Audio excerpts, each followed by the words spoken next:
ধরেন আপনি eczema patient, আপনার অনেকদিন ধরে একজিমাটা একটা নির্দিষ্ট জায়গায় আটকে আছে, কিন্তু হঠাৎ করে আপনি দেখলেন যে আপনার এটা খুব বেশি লাল হয়ে গেছে, পানি পড়ছে অথবা চুলকানি বেড়ে গেছে, তখন আপনি কি করবেন? আচ্ছা, আমরা এখন এটা নিয়েই কথা বলি। একজিমা যখন আমাদের ফ্লেয়ার হয় তখন আমাদের কি করতে হবে। আমি ডক্টর মহুয়া, ডার্মাটোলজিস্ট, চিটগাং কেয়ার ল্যাবে মেডিকেলের মেইন গেটের অপোজিটেই চেম্বার করছি। সন্ধ্যা থেকেই বসি। আপনাদের যদি কারো কোনো সমস্যা হয়, কোনো ডার্মাটোলজিস্টের কাছে আসতে চান, আমাকে দেখাতে পারেন। এবার আসি একজিমাতে ফ্লেয়ার হলে কি করব।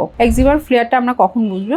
একজিমা হচ্ছে একটা ক্রনিক রোগ, যেটা আমাদের সবসময়ই থাকে আসলে, যেটা ক্রনিক একটা রোগ।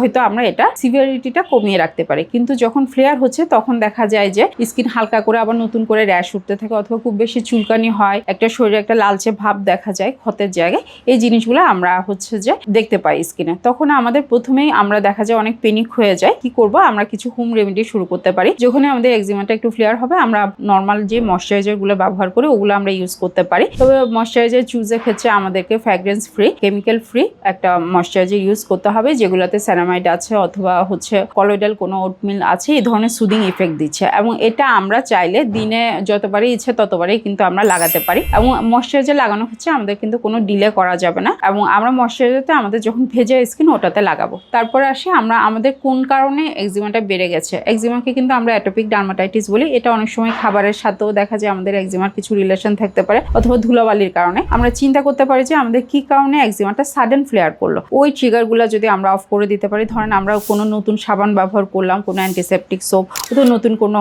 অর্নামেন্টস, অথবা নতুন কোনো জামা কাপড় পরলাম, এগুলার কারণে, অথবা কোনো ডাস্টে আমাদের এক্সপোজার হলো, এই ট্রিগারগুলো যদি আমরা চিনতে পারি, আমরা সেই জিনিসগুলো অ্যাভয়েড করার চেষ্টা করব। অনেক সময় কোল্ডের কারণেও কিন্তু আমাদের অ্যালার্জিক রিয়েকশনগুলো বেড়ে যেতে পারে। তারপরে হচ্ছে যে আমরা সুদিং, আমাদের যদি কোনো ইফেক্ট দরকার হয়, আমরা ওই সুদিং ইফেক্ট জাতীয় ক্রিম অথবা জেল বেসগুলো ইউজ করতে পারি। তারপর অনেক সময় দেখা যায় এগুলোর সাথে আমাদের কিছুটা ইনফেকশন থাকে, যেমন যেগুলো থেকে অনেক সময় পুঁজ পড়তে থাকে, অথবা বিভিন্ন ধরনের সেকেন্ডারি ব্যাকটেরিয়াল ইনফেকশন হয়, তখন কিন্তু অবশ্যই আপনাকে একজন ডার্মাটোলজিস্টের কাছে আসতে হবে। এবং আপনি যদি কোনো মেডিকেশনে থাকেন, ধরেন কোনো ধরনের স্টেরয়েড ক্রিম চলছে আপনার, অথবা কোনো ক্যালসিনিন ইনহিবিটর জাতীয় কোনো ওষুধ চলছে, আপনারা এগুলো লাগিয়ে যাবেন। কিন্তু তারপরেও যদি দেখা যায় যে আপনাদের ফ্লেয়ার আপটা 2-1 দিনের মধ্যে খুব বেশি ইমপ্রুভ হচ্ছে না, বরং আরও বেশি খারাপ হয়ে যাচ্ছে, তখন অবশ্যই কিন্তু একজন ডার্মাটোলজিস্টের কাছে আপনাকে আসতে হবে। আমি ফেসবুক, ইউটিউব, টিকটক সব কিছুতেই মোটামুটি আছি।